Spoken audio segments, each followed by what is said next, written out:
and welcome to Absolutely Not. My name is Katrina Stroh. My pronouns are they, she, he. If you would like to learn more about me and my services, please visit www.katrinastroh.com. Real quick, if you appreciate the work that I do here or elsewhere, please visit the Support the Mission page on my website. There are several options to choose from to support my work, so please choose one. The keywords for this episode are safety, allyship, and tokenism. I encourage y'all to look up the definitions of these words and to compare them to the definitions that you carry with you on a daily basis. If you need help comparing, please let me know. This episode is sponsored by BetterHelp. BetterHelp allows you to connect with one of 24,000 licensed therapists in a safe and private online environment. You pay a low flat fee for unlimited therapy with your therapist. Visit www.betterhelp.com/absolutely-not for more information and to get 10% off your first month. This link can be found in the show notes. Today's episode is titled In Rooms I'll Never Be In. Ooh, chills. And those chills are brought to you by my special guest, Ekow Sanni-Thomas, he, him. Ekow started Inside Voices in the summer of 2020 after hearing dozens of companies finally promise to combat anti-Black racism. It was a start, but there was no way to hold them accountable. After a decade in financial services, he knew that change would only come if they impacted a company's bottom line. Ooh. And he was tired of being the only Black face in the room. He identifies as Black and an immigrant. Absolutely not. For more information and to get 10% off your first month, this link can be found in the show notes. Today's episode is titled In Rooms I'll Never Be In. Chills, chills, chills, chills, chills. And those chills are brought by our special guest, Ekow Sanni-Thomas, he, him. Ekow started Inside Voices in the summer of 2020 after hearing dozens of companies finally promise to combat anti-Black racism. It was a start, but there was no way to hold them accountable. After a decade in financial services, he knew that change would only come if it impacted a company's bottom line. And he was tired of being the only Black face in a room. He identifies as Black and an immigrant. Ekow, thank you so much for being here today. Thank you so much for having me. I'm excited to get into this because in rooms I'll never be in. Ekow, are there a lot of rooms you'll never be in? I mean, in reality, sadly, the statistics do show that there are, the boardroom is a room that I'm unlikely to be in. The room in which the C-suite sit is a room I'm less likely to be in. And sadly, decisions are made in those rooms that will impact my life and the lives of people like me. And knowing what's going on in those rooms is difficult to do, but important. Difficult to do, but important. There are a lot of people sitting in those rooms that don't have the same type of experiences that you have, that don't have the same types of experiences that I have. How does that affect their decision making, or does it at all? Yeah, I really do believe it does. I think it's difficult to take an experience into account and a point of view into account when you have no idea what it's like to be in the person's shoes that you're describing. We see examples of, I mean, not even just boardroom decisions, but legislation come into play all the time that demonstrates a lack of understanding, a lack of empathy, and a lack of experience of being oppressed, seeing what happens when well-meaning policies are corrupted and people find their way around them. You can have the best intentions in the world, but unfortunately, without involving diverse perspectives, you will often find that well-meaning policies impact the people at the bottom in negative ways you didn't intend. In negative ways you didn't intend. I love how you're laying it out for everyone in the room that even if your intentions are there, we've seen time and time again, especially in like the media or things that are put out to large amounts of people. If somebody like us isn't in the room, you could definitely be sending a bad message and intention or unintentionally causing harm. When's the last time you've seen a company do that? Have you seen an example lately? I was actually just trying to think about an example. I mean, actually, I could look at who's in the news today and probably give you an example of a company that's doing something they shouldn't be doing.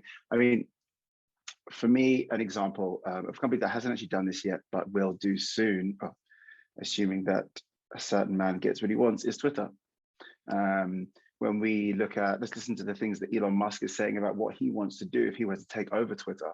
And he's, pounding on the drum of free speech, as so many people who actually choose to oppress do, but he doesn't use the language of oppressors, right? He's very careful, intentionally or unintentionally, to only speak about the rights that he says he wants everybody to have.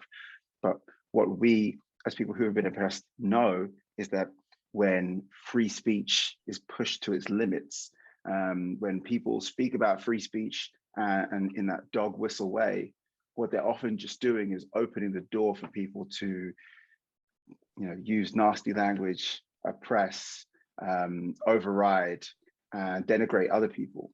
And that actually does have consequences on people's lives. Now, trying to make someone who's never been the subject of that experience understand how impactful that is, understand that it may actually be more important than allowing everybody to say exactly what the hell they want without any fear of repercussions. It's really difficult to do. And that's one of the reasons why we like to have power in lots of places, like to have fragmented access to power, because when it gets too centralized, we stop getting access to those voices and we just can't appropriately weight them. Ekow, somebody needed to hear. I mean, me. I love the words that you're using. One of the phrases that you use is opening the door. Oftentimes, the door is being open or it's just rotating for the same type of people. The same type of people get to get in the door. And you have talked about that to the rooms that we'll never be in, that you will never be in. When was the last time, or the company that you have created or founded is creating a door for people to have their voices heard, for their voices to kind of get in the room and kind of let those people know, hey, this is the harm being caused in those rooms. How successful has that been? Or have a lot of people been willing to open the door for themselves through your company? Yeah, we've had thousands of reviews come in of people who want to share what's going on in their organization, tell the truth, because sadly, we're so far back from where we need to be that we're actually still in the persuasion stage.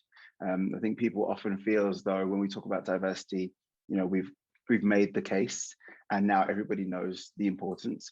But the reality is that cannot be true, because companies that are able to do transformative, innovative things are still somehow not able to become more diverse year on year. Right? We're seeing these marginal improvements every single year. And we've seen that as pressure mounts in different areas, whether it be gender diversity or racial diversity, there can be sudden shifts, lurches forward, right? So when we talk about change, everybody likes to remind us that it's incremental, but the reality is if there's enough pressure, change can be pretty fast, right? So with Inside Voices, we're really at the point where we're actually just trying to get a feeling for the landscape, make sure that everybody knows how to differentiate between the companies that are trying and the companies that are not. I'm not gonna, and I don't say the companies that are doing well versus the companies that are not, because that I think is actually a much smaller differentiation. But the companies that are trying versus the companies that are not helps us decide where we need to go to work. And we really do need to, at this point, separate, divide and conquer companies so that we can, by splitting them up, we can vote with our feet and decide which ones we want to join and which ones we don't. And when we finally do that, right, when the companies that are bad actors struggle to recruit high quality talent, at that point, they will be forced to reform. They will be forced to meaningfully invest in diversifying their workforce, improving representation, because not being able to recruit, losing the war for talent, that will hit their bottom line.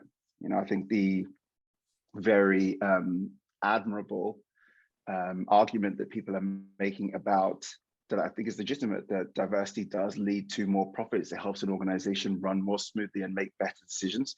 I think that's all very real, but I think it just feels too long term. And I think to speak in terms of, sadly, when it comes to speaking to human beings, when you speak about potential positives, it's never as strong as real negatives.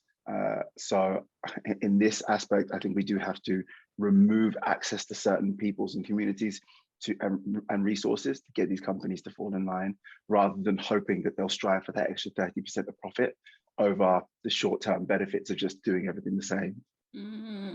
I love that you are, again, your choice of words, speak to me. The fact that you're talking about the persuasion state, it sounds like you have moved beyond persuasion. I'm not trying to persuade y'all anymore. This is what it is. You are causing harm to certain communities, and we will vote with our feet accordingly.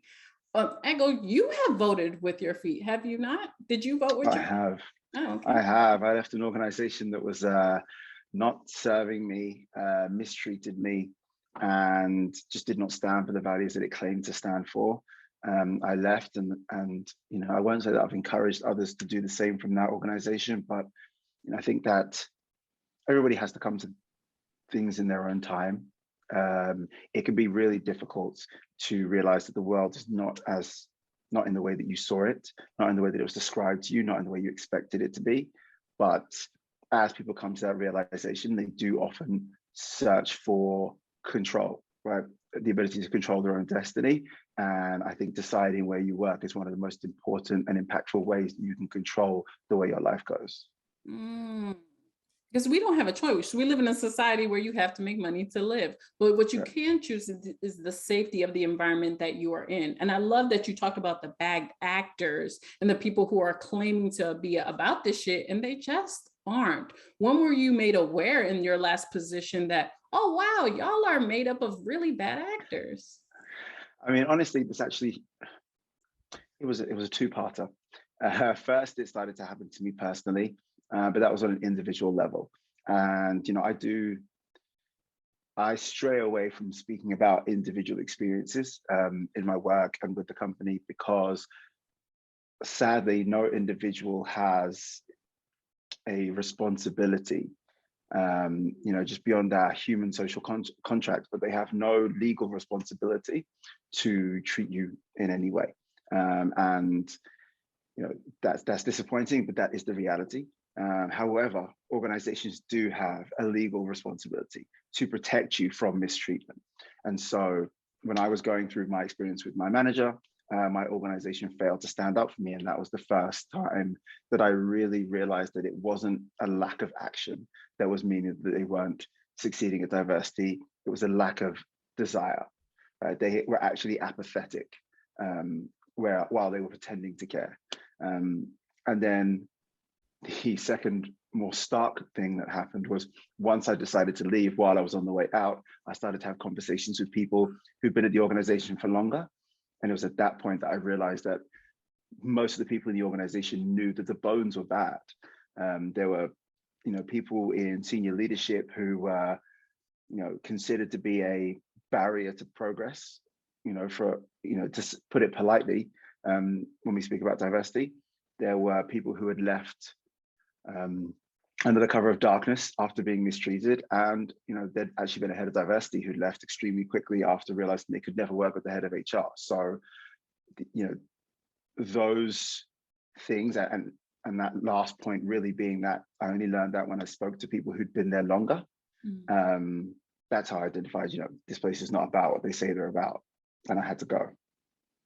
And I love that you are breaking down your experience. Like, I appreciate so much you sharing that experience with us, because so often we move into these spaces having good faith, believing in the values they have posted on their website. So these are some of the questions that we can ask in the interview process. Or why do you have a high turnover rate? Or why did your diversity officer leave last year? Or why does your HR person act like that? Why is your process so long?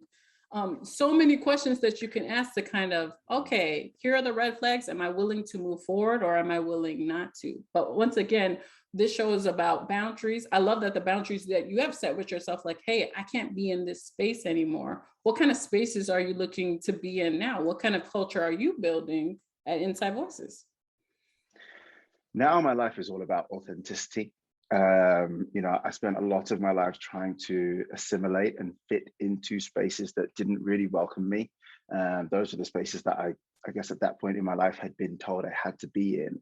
And I've learned that not only could I not be as successful as I would like to be in those spaces because the ceiling is there, it is lower than it should be. But the reality is I'm not as comfortable as I could be. And that lack of comfort drains my energy. It saps my ability to perform, and it doesn't serve anybody in the long run. So now I often say that there's a saying that I often hear people speak about in the LGBTQIA community, that being a queer adult is unpacking the parts of your personality that you develop to protect yourself as a child. And I often feel the same about being a person of color in a white world. Growing up in these predominantly white institutions and trying to find the space within which that you can live, just moving from rejection to rejection and just trying to breathe in that really that took it out of me for most of my life. And the last few years I've been trying to unpack what parts of my life, what parts of me are me, and what parts of me were just me trying to do what I thought I had to do to survive. Yikes. No, you don't apologize for shit. That hit me right in the chest. A lot of people who belong to marginalized groups are dual-hatted. I am Black, Samoan, and queer, so I get to unpack a whole bunch of shit. And it's difficult to explain that to people who don't give a shit about that, who are not prioritizing the safety of people who belong to those groups. So I appreciate you again, man. You are made for this job because you break it down so easily for people to understand, and you're not persuading anyone. These are the facts. There is so much harm being done, and I'm trying to prevent it. Someone in the chat did ask, how have you been successful in moments of adversity / mistreatment in bringing awareness to these issues without retribution? I'm going to have to be brutally honest and say that I have never left the situation in which I was being mistreated and been comfortable with the way that I reacted. And actually, this is something that I actually had to learn to forgive myself for, particularly in the situation with my prior employer, because I didn't feel as though I advocated for myself enough. I didn't feel as though I did it early enough. I didn't listen to my own inner voice. I didn't listen to the voice of my partner who was telling me something was wrong, because I wanted everything to be okay so badly. And that was probably one of the most painful parts of that experience, because I was mad at me for not doing what I would have done for someone else. I think it can often be easier to stand up for other people. And some people just have that thing in them, where they're just ready to jump to anyone's defense. And I love those people. I'm usually drawn towards those people. They can often be called troublemakers. Sometimes we're told that but I love people that, not rabble rousers, but people that have that strong sense of justice, and they are not comfortable being in a place where someone's being mistreated. I think I have that for others. I don't think I'm great at doing that for myself. So I wish I could give you an example where I left feeling like I'd done the right thing, standing up for myself, but I'm still learning how to do that. And I appreciate the honesty in that. There are so many of us out here who have been taught these survival tactics by our elders, by our mentors, hey, if you do this, you will succeed. And I love that you're pointing out the lie in that, so many lies in that's just not true, like in any form or any fashion. Someone did allude to how there's so much healing that's occurring in our inner child when we move away from those abusive relationships. And I say relationships because even in those workplaces, those are relationships. Have you ever had to have that conversation with yourself, like, oh, that was an abusive relationship? I have actually, and really in the way that after I stopped dealing with that manager, once I left the organization, I didn't realize that I was exhibiting some of the symptoms of a person who had been abused, right? Like I had started to believe the things that that person would say about me, even though going into it, and I think even at the time I would have said they were not true. But when you hear a message over and over and over again, you start to play into the part. And I started to adopt those behaviors. I became a smaller person. And it took me a long time to sort of recover from that and get back the sense of self that I had before I went into that, which, you know, I've always been extremely confident, extremely not brash, but just sort of headstrong person. I was taught when I was very young in my primary school. I remember the headmistress just always told us, like, know what you're good at, know what you're not good at. And that will help you get through life. And that's always how I felt. And I really thought that was such a great message. And in that time, I completely forgot. I had no idea what I was good at. I lost all conviction. I lost all belief. And it took me, you know, probably the best part of a year to get it back. Okay, one, shout out your primary school. Like, I appreciate that message today as an adult. Everyone Yeah. needs that message. And two, I love this level of understanding that you're gaining about yourself and the abuse that you had to go through. So many people, we as a society are taught to disassociate like work from life. They are one and the same. I cannot be abused at work and then come and live a happy life elsewhere. It just doesn't work.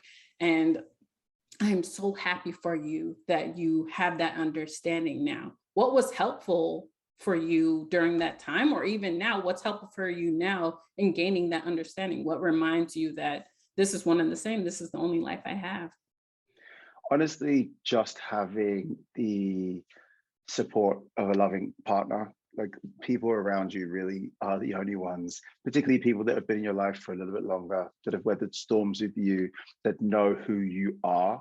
They're going to be the ones that see the warning signs when you're not who you used to be, when you don't want to do the things that you used to want to do. They're going to be the ones to drag you out of bed on the days that you don't want to get out of bed.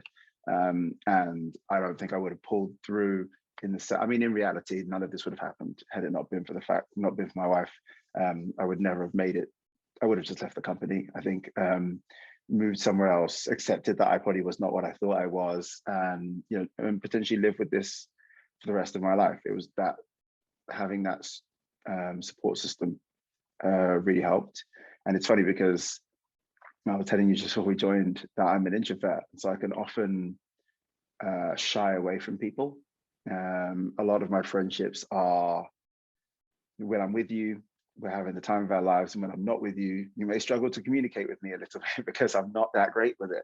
But, you know, seeing people sort of show up in that time really made me realize just how important people are, and how important it is to cherish the time that you have with people and show up for them as well. Ooh, I've teared up a lot in this episode.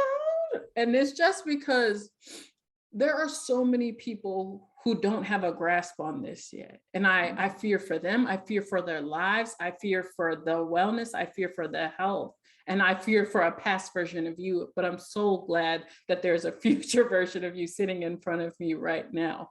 It is so important to have such an amazing support system. And I'm so glad that you had one.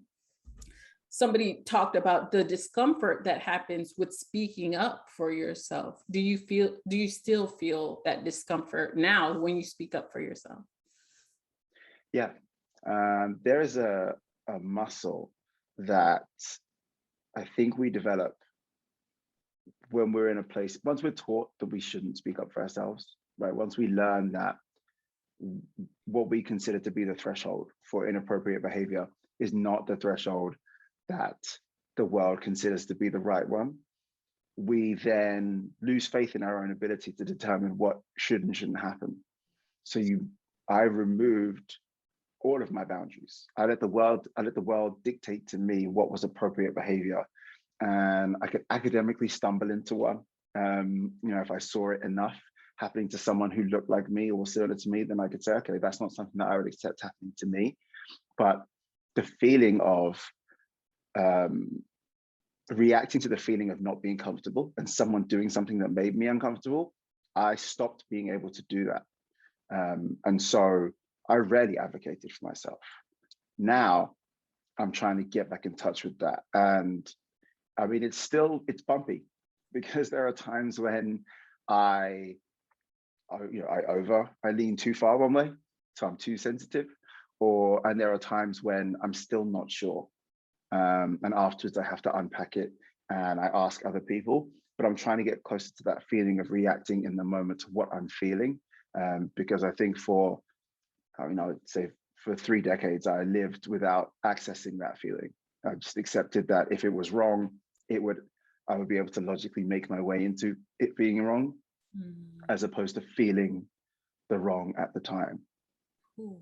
And I appreciate you being so honest about that, because these are learned behaviors. There are systemic reasons as to why we've learned this behavior. There are organizational reasons as to why we've deemed this behavior useful to us. There's a reason why this behavior was learned. So I appreciate you breaking that down. Someone asked, would you prescribe to those who want to create their own lane once they find courage, advocacy, and comfort in needing to move away from toxic spaces? So would they have to move away from toxic spaces to create their own lane? Yeah, I do. I definitely support that. There was a period of time in which I believed that you could change an organization and change a space from the inside. And I think that is true if you are in a position of power.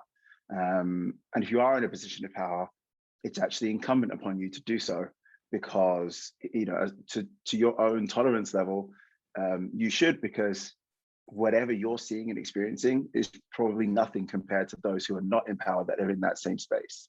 But if you're not in a position of power and you've identified that you're in a toxic space, my best advice is to exit expeditiously.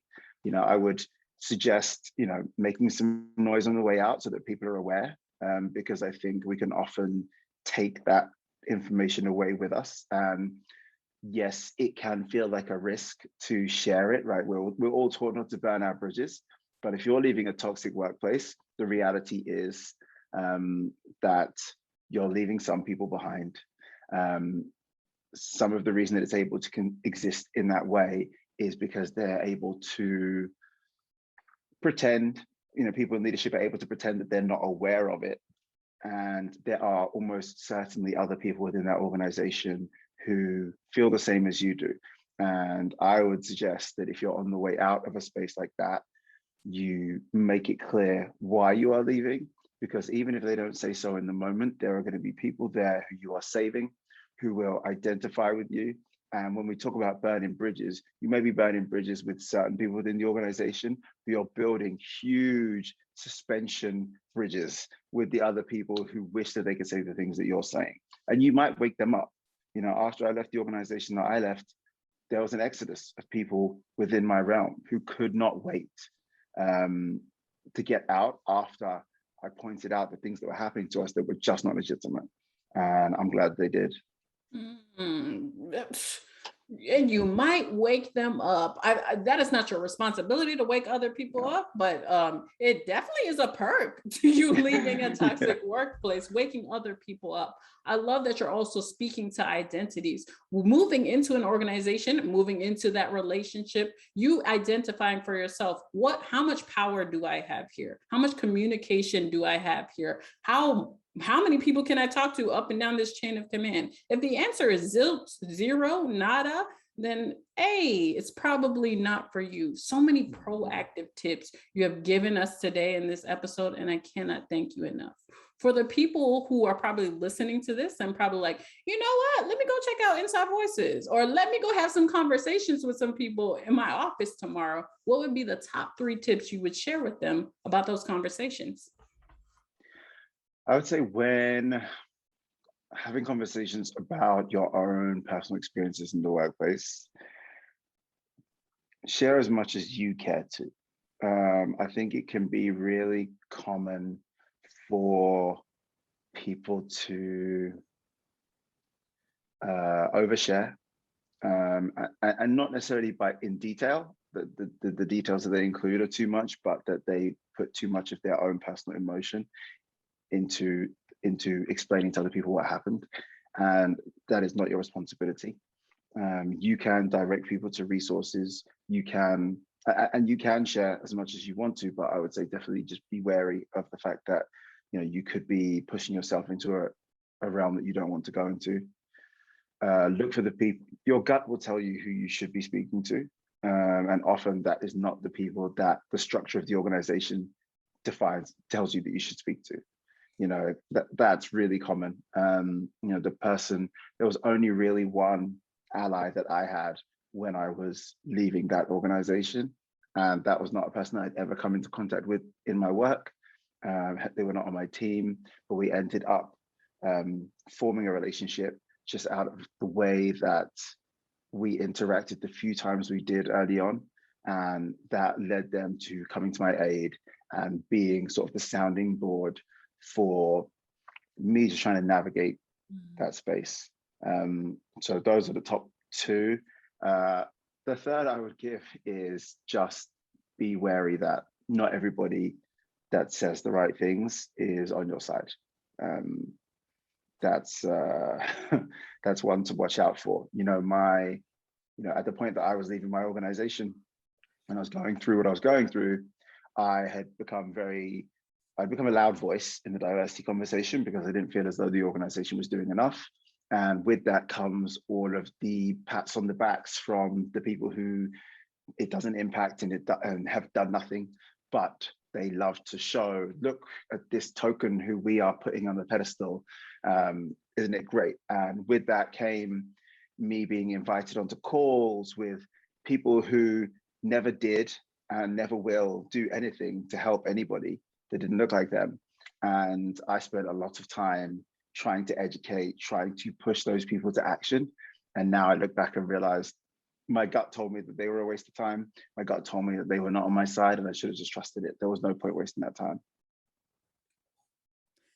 There was no point wasting that time. I hope everybody heard that. And I apologize for getting away from the purpose of our conversation. But if you could share to the people that are in those rooms, to the people that were on those calls with you, about saying the right things with no action backing it, what would be some of the things you would share with them? Cool. Honestly, most of them I've tried not to think about, but there are some who I've often wondered what I would say if I ever faced them again, just because I was so disappointed by the difference between what they said they cared about and what they actually did when the time came.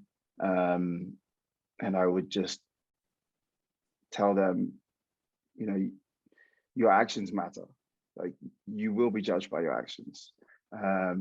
Maybe not in this life, maybe not in any life, by anyone that matters to you, but people know, you are see-through.